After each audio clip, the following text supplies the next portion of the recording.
Oh, is that the phone? Hello? I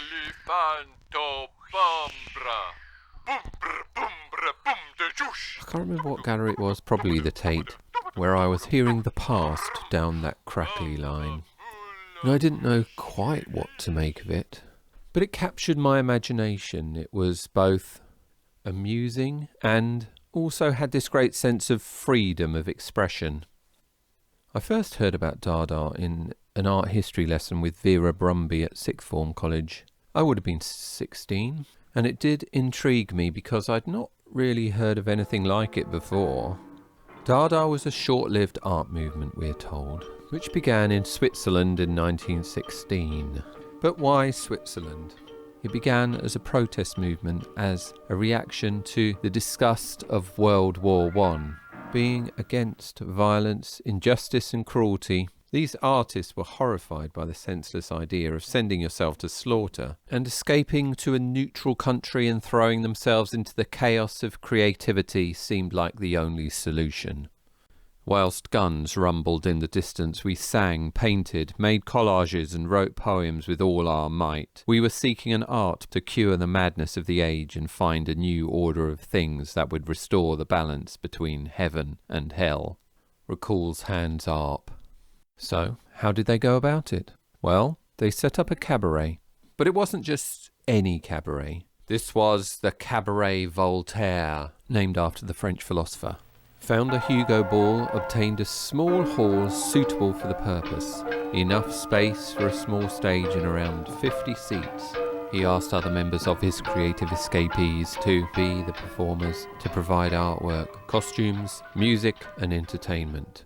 Names such as Tristan Tzara, Emmy Hemmings, Marcel Janko, Richard Hulsenbeck, Sophie Tober and Hans Arp. He asked a friend from the Zurich press to print some advertisements stating that there would be an international cabaret with international artists. We're planning to do some nice things, said Hugo, and so on the 5th of February 1916 we had a cabaret. Each night, Ball and his gathered company staged a variety of ever-evolving songs, music and dances.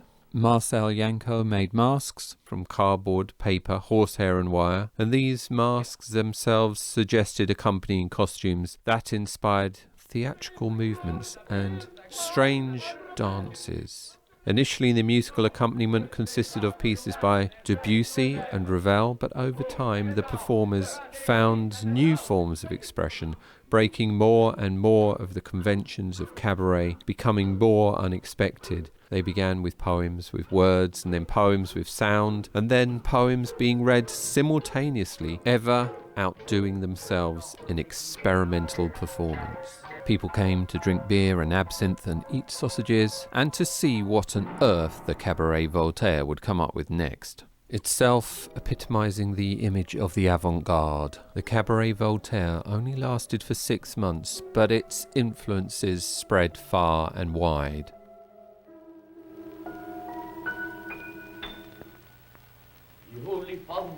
Bambla, o Pauli Bambla, Rosija fahabla hor, e giga forab, Igo bloiko, rusula huju, holaka holala, alago boom, blago boom, Posso fataka, susu budu burudu, asavakusa, data baluka, kusa kaloma.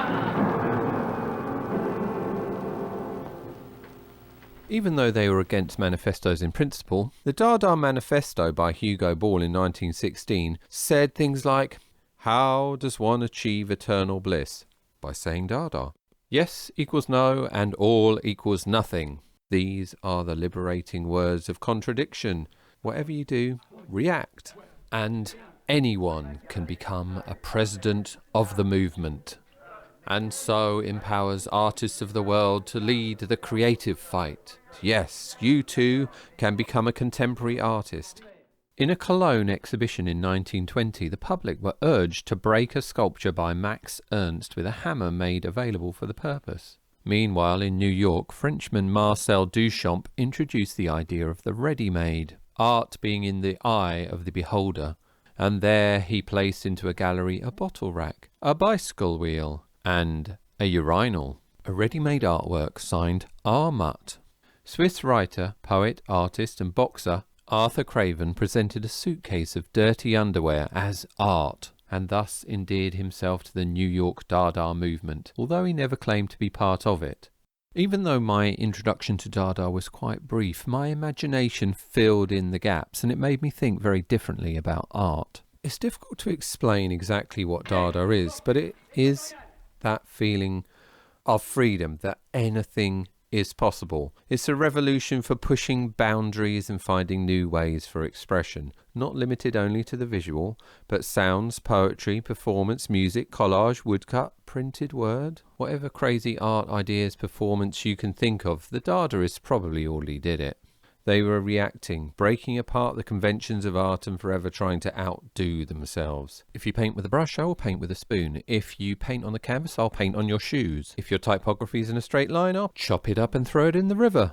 The Dadaists challenged the conventions of art by cutting up existing forms and allowing them to fall into a new configuration. Or happy accidents, as they used to say at art college. It's incredible to think that Dada officially ended as an art movement over 100 years ago. To this day, the ideas of those creatives reacting to the madness of war still remain fresh and relevant. Long live Dada!